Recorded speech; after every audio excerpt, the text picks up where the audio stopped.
Okay, after notching the frame, the next step was to build some fenders. I don't want mud coming up in here and getting all over the engine and everything. So what I did was I took the stock fenders that were already on it. Let me get this thing open. It's up high because I got it up on stilts here.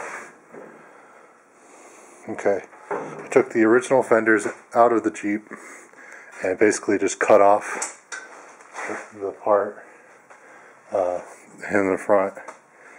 So I still have full access when I open up the hood to work on all of the suspension parts without having the fender in the way, and I can still work on everything.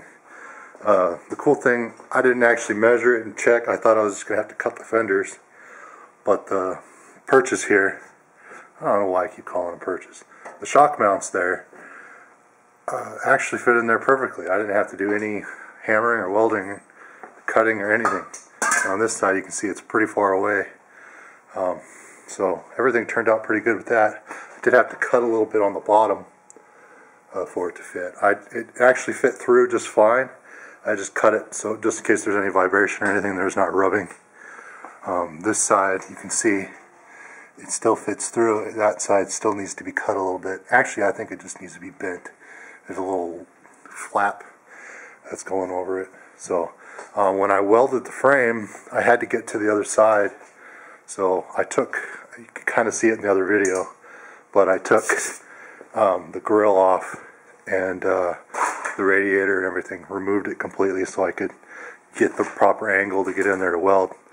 While I was doing that, I repainted it, and I actually found Bondo. You can kind of see it here in this corner. This thing had a huge dent. I mean, it was like half an inch deep dent, and it's still pretty bad, but there was that much Bondo in there making it completely flat. And I started grinding, or not really grinding, but I used a wire wheel, getting all the paint off, all the old paint. There was like 3 layers of paint, and I just went gouged into it. And once I gouged into it, there was no turning back unless I put more Bondo on it. And I was like, screw that. So I just took all the Bondo off, and now it's got this kind of cosmetic thing to it. I don't really care, but there's actually no, on the other side, you can't really see it, but there's nothing there. So I just put it on a flat surface and hammered it out. If I would have taken more time and I had the proper hammers and stuff, maybe some Fender auto body work hammers, I would have done a lot better job. But personally, I just don't really care. I'm not building this to have it look pretty. So the fenders are not done. What I'm going to do next is, when I get the proper things, I still need to weld up. There's cracks just from it flexing going down the road.